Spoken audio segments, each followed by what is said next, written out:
to be going right, so I can get this gosh darn morning wine cellar up and or running. There, Facebook Live, YouTube recording, podcast audio. Get all that gosh darn stuff going. Trigger to the Martha Frackin warning. We don't play the extended one as much as we used to. And maybe that's a little slacky on my end. This show is fucked up. Father Teresa's wine cellar is rated R for keeping it real. It truly fucking is. And it is November 6th, 2018, morning wine cellar. The day for me to get my arse up, go toss a ballot here and there. It's a chance to do good for us boys in the hood. Just call us NWA, neighbors with appetizers. Yeah, we truly fucking are, and we're not very patient either. I'll give you until I finish my cuppa, and I'm fucking thirsty. All right. All right, so going on over here, taking a look at this story off of DallasNews.com. One of the homie locos over there on the Twitter tagged us in it on the Twitter deal, and I was like, oh Jesus fucking Christ. And this is the Dallas Morning News, powered by the Dallas Morning News, and it's DallasNews.com. And Dallas jailers ordered a transgender woman to show her genitals, a lawsuit says. And Jennifer Emily is the author of this article. It says a transgender woman has filed a federal lawsuit against Dallas County, alleging her jailers ordered her to show her her genitalia to them so they could determine her sex. Valerie Jackson, a 32-year-old individual, had been arrested in November 2016 after she left a gun in her purse when she went through security at Dallas Love Field. That is very Texas. Like the transgender homies out there strapped. That is very Texas. Everybody's strapped in Texas. A grand jury has since declined to indict her on the weapons charge. Her lawsuit filed Friday alleges that she was harassed and humiliated at the jail and that her constitutional rights were violated. The Dallas County, they placed her in danger by housing her with men, the lawsuit says. Jackson was assigned male at birth.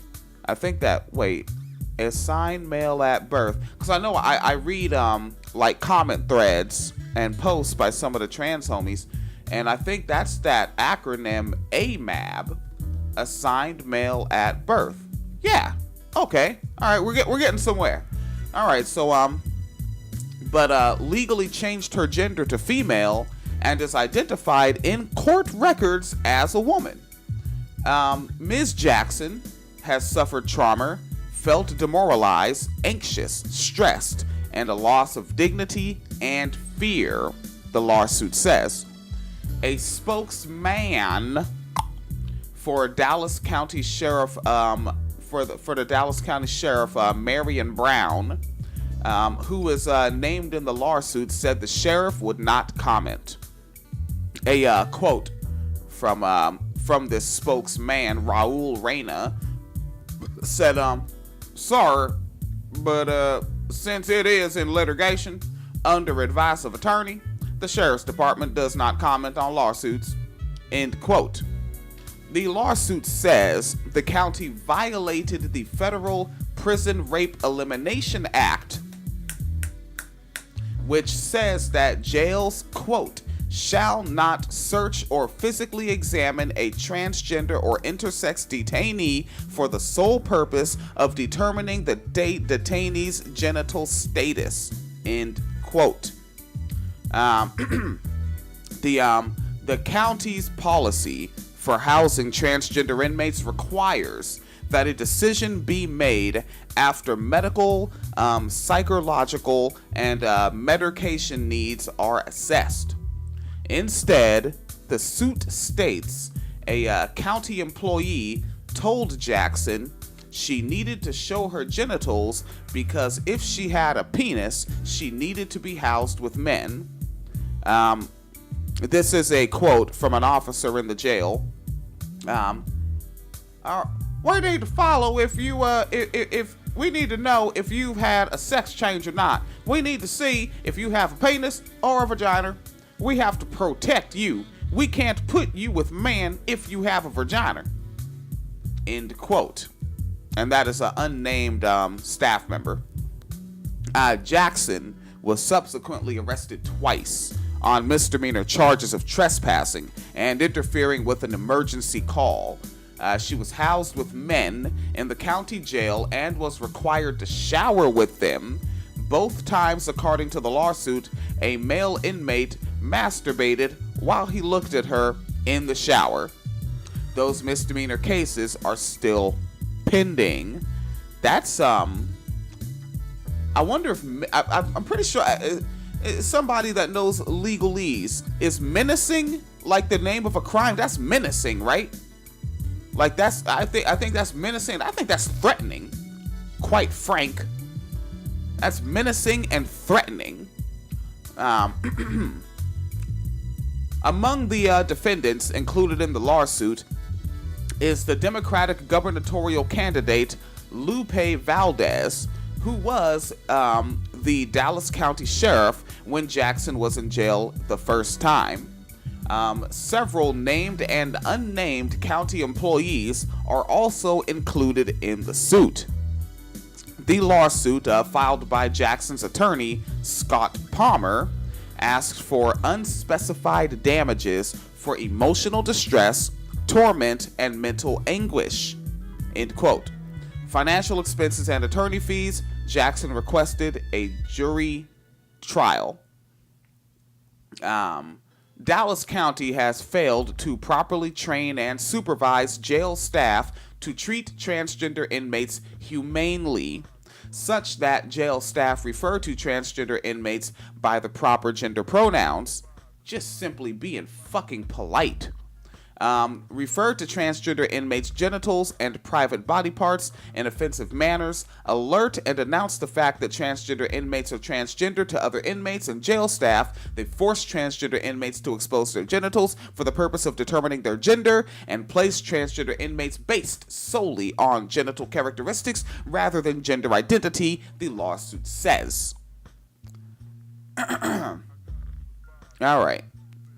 On November 4th, 2016, 2 years ago, Jackson left a .22 caliber black Walther P22 semi-automatic handgun.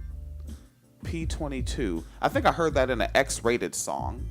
West Coast rapper recently out of prison. P22 semi-automatic handgun in her purse when she went through security at Love Field. Probably a baseball game or something like that. According to an arrest warrant affidavit, she was arrested on a charge of possessing a prohibited weapon and taken to the Dallas County Jail. Guns are not allowed in carry-on luggage. Carry-on... Wait, so is this like a airport or some shit? Jackson also did not have a concealed handgun license, according to court records. A Dallas County grand jury no-billed her on the weapons charge in February 2017. No bill. That must have been like, hey, you aight this time. Well, that was, like it gave you a fucking warning. The jailers initially classified Jackson as a woman. She was taken to an enclosed area and asked to expose her breasts, which she did, according to the lawsuit. I want to know if that was a man that asked her to do that, and how often is this what the fuck is... All right, you know what's happening? Transphobia is happening. Transphobia, misogyny, transmisogyny. That's what's happening. I'm sitting here acting like I'm confused. Nigga, I know what the fuck is going on. Then a nurse asked her about her last menstrual cycle. Jackson said she does not have a period because she does not have a uterus, and eventually that she is transgender. An unknown Dallas County male employee had a look of shock on his face and asked why her paperwork says female on it. These motherfuckers like actually don't even know that this shit could, like, Jesus Christ. Like the homie down South Illinois got the paperwork. God damn. All right. Jackson responded that she is female. The unknown male employee asked, quote, "Did you have a sex change or something?" End quote. Jackson said she had. Have you had everything... quote, "Have you had everything done down there?" End quote from the man. Then Jackson hesitantly and falsely told them she had because she wanted this unnecessary humiliating harassment to end. Jackson was then asked to pull down her pants and underwear by 2 other county employees, according to the lawsuit. After trying to avoid exposing her genitals, Jackson eventually did so. The county employee told Jackson, You're doing with the man because that's what you are." Oh, they have a typo in the article. "You're going with the man because that's what you are. You're a man." End quote, the suit says. Inside the jail, male inmates asked Jackson if she was a, quote, tranny. They use that term. Or a, quote, real girl, telling her all the sexual things they wanted to do to her, grabbing themselves, calling her a he, she, and calling her many other derogatory words, according to the lawsuit. At one point, a male officer tried to take Jackson to a solitary cell in the women's section of the jail, but another county employee ordered him to take her to the men's holding area, where she was held alone in a cell, but next to a cell with a man. During court, Miss Jackson was referred to as Mr. Jackson by the male bailiff and was required to sit with the males, the lawsuit says. Miss Jackson was humiliated every time she encountered a new officer. Each time they would see her and reference her as a woman, only to be told by whichever officer was escorting her in front of everyone that she was a man. The lawsuit says she was then taken to the men's locker room and told to strip and shower by a male officer. So not even any choice there. She asked to skip the shower because she would soon be posting bond. Her attorney was sending the money electronically. Now, again, the fuck I've been telling people to say on this fucking program. Call them sadists. What he's doing is sadistic. It fits. Again, go do a Yahoo search. Look, to make yourself comfortable with saying it, go do a fucking Yahoo search. Go Bing. Ask that nigga Jeeves, what's the definition of the term sadist? Look at the definition. Then come back to stories like this and say, oh, that's what we call this people. People hear that word and they think like, what, like devil worshipper? Like hardcore rock and roll music? Huh? Sadist? What the hell is that? That's Satan, right? No. Sadist is white supremacy. Sadist is misogyny. Sadist is transmisogyny. Sadist is transmisogynor. Sadist is misogynor. Sadist is rape culture. That's sadism. Everything that's normal, regular, so-called polite society is sadistic.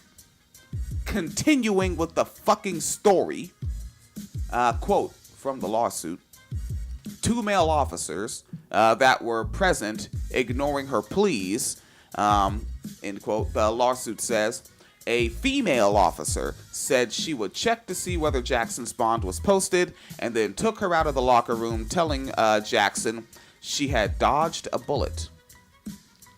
So somebody came in, swooped in, and was like, gotta get you out this shit. But that other guard, that motherfucker wanted to see a rape or a beating to death.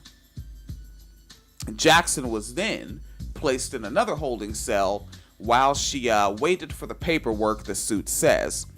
As she waited, she was given a replacement wristband that showed her genital as male.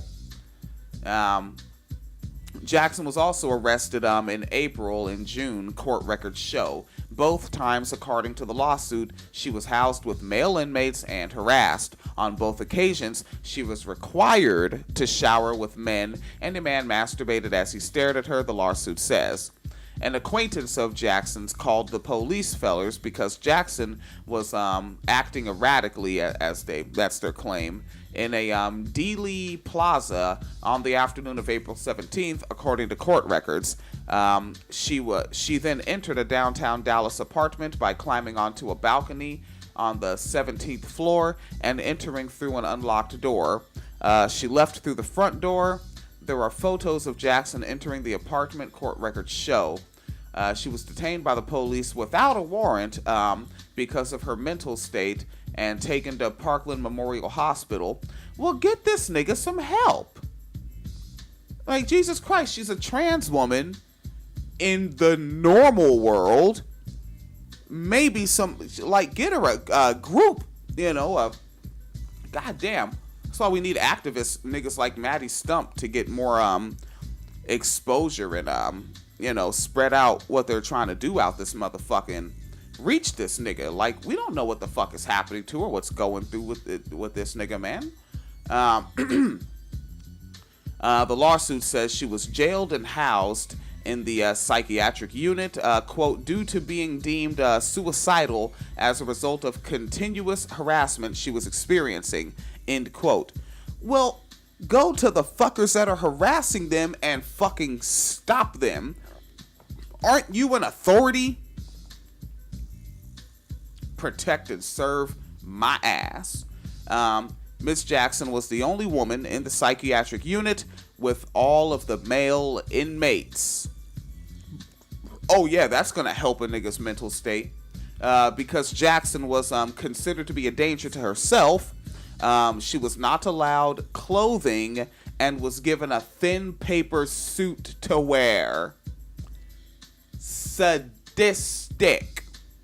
Then on June 18th, Jackson was jailed on a misdemeanor charge of interfering with an emergency call when she and another woman had an argument over the dosage of a friend's medication. Court records show that Jackson took the woman's telephone when she was trying to call 911 and grabbed her right forearm, offending her, according to the arrest warrant affidavit. What it says, Jackson grabbed the cell phone from her hand while she was speaking to Dallas 911. Oh, that's why they're saying interfering with a 911 call. Arrested on the warrant for a criminal trespass case of the April incident, and again housed in the psychiatric unit, but was allowed to wear clothes this time. Hey, and see, now watch this.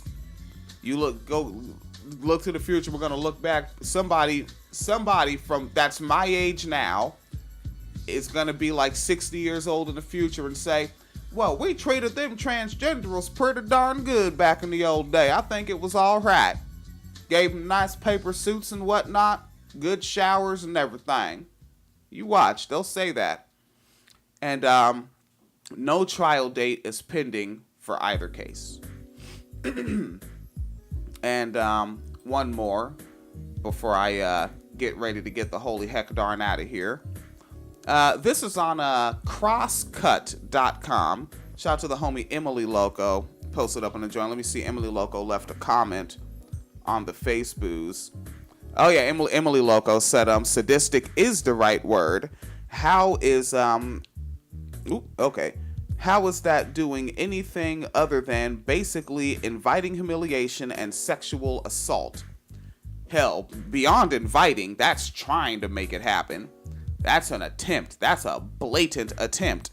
And far as I'm concerned, somebody that attempts to do something that's harmful to another person, under Emperor William, to me, that's the same thing as doing it, because whether you succeeded or not, you still had it in your head that that's the thing to do. So knowing that that's the person you are, that you think that's the thing to do, other Emperor William, people who have heard the program over the past 2 years, we know how we handle sadists. Yeah, in the fantasy world, but that will never happen. This is off of crosscut.com. Let's see. The author is David Croman, and the article is from November 1st, a couple days ago. Says, and we won't do the whole thing. This is a sex workers' rights story. Says it started with an ad on the website Backpage. Says Barbie's Dollhouse Massage and Spa grand opening, posted on June 2017. The notice made no mention of sex, but there were clues that indicated something more than a massage was being offered. Let me see. Where's this going? It's weird how this nigga David is writing this. I didn't get a whole lot of show prep time on this. But, so the ad posted to the site that knowingly allowed users to advertise sex work. David used the word prostitution. It was not really for a newly opened brothel either. It was rather the bait in a police sting. So they put up this ad, but it's a police sting deal. The second in as many years from the Seattle Police Department, the first known as the Euro Spa operation. So it's like they're saying, come on down here, come on, get you some white womans, come on. And and it ended in the arrest of 200 men in 2016. And Barbie's Dollhouse would be round 2. That's what they call this spa. These stings fit into the city's broader strategy for targeting prostitution. One focused not on those selling sex, but on the people buying it. The in-demand approach has been embraced by the city as a progressive alternative to the old law. Progressive. Yes. Take clients away from sex workers, because that's how they'll get their bills paid. Hey! Alright, yeah, good ideas. And this approach, it's embraced as a progressive alternative to the old law and order days, a way to stamp out prostitution without penalizing the sex workers in the trade. It's been championed by City Attorney Pete Holmes, who I never hear Pete Holmes' name in good news. Pete Holmes, who first began considering the new approach following a trip to Boston for a conference in 2012, and the King County prosecutor Dan Satterberg, who has even accepted money from an organization that explicitly promotes this model. You probably heard Phoenix Calida talk about these folks. But not everyone is convinced that the new approach is working, or all that progressive. As the Barbie's Dollhouse cases have begun to move through the city's court system, defense attorneys are frustrated that the city is repeating what they view as a sloppy operation. Almost every case that was not a guilty plea in the past Euro operation was dismissed by either the judge or jury, and the one guilty verdict that resulted from the sting was overturned on appeal. The critics doubt this second round will be different. At the same time, some sex workers argue the operations are misguided, criminalizing what they consider a safer form of prostitution, while letting actual human traffickers off the hook. As part of a shift toward the Nordic Model approach to sex work, the Seattle Police Department has largely stopped targeting sex workers for arrest. Largely, not completely.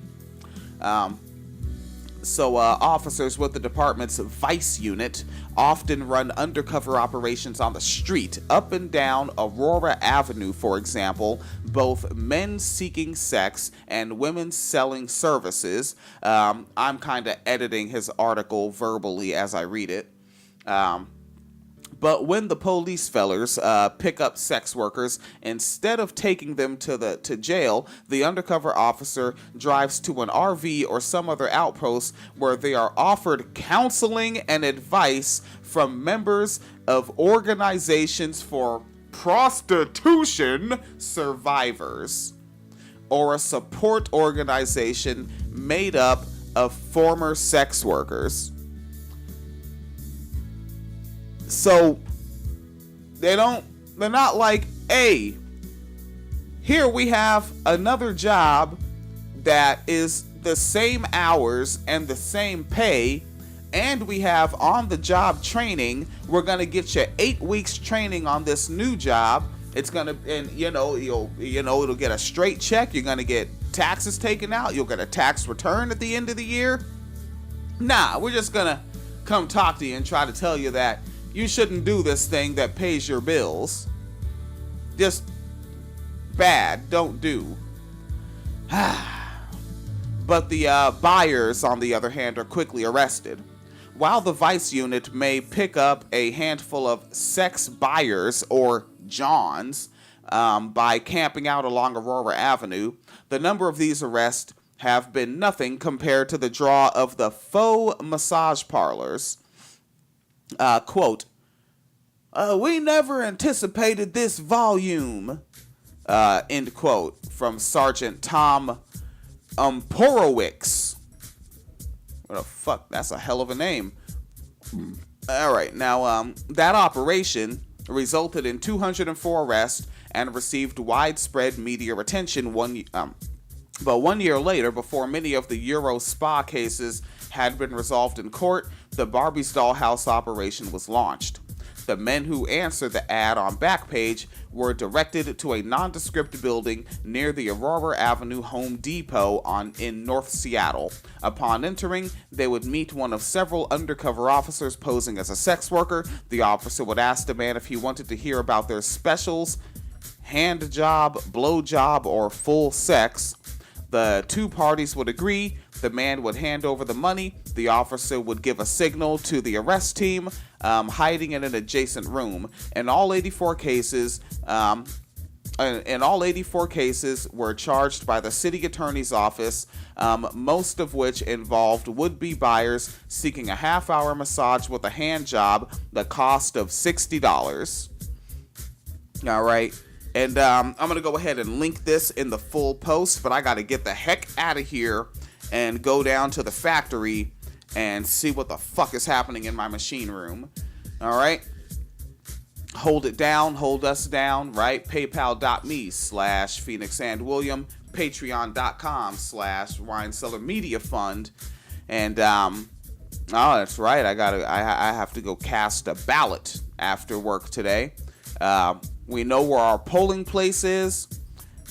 New polling place, because we recently moved out here to Elgin, Illinois. So, new polling place. See what's going on here.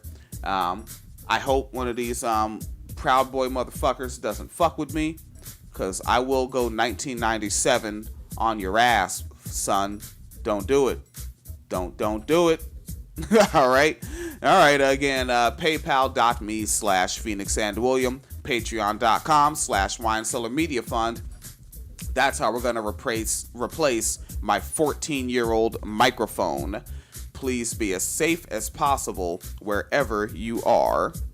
Peace to Emily Loco, posted up in the joint. Ooh, click and finish on the Facebook Live. There that goes. All right. And click stop on the old YouTube recording there.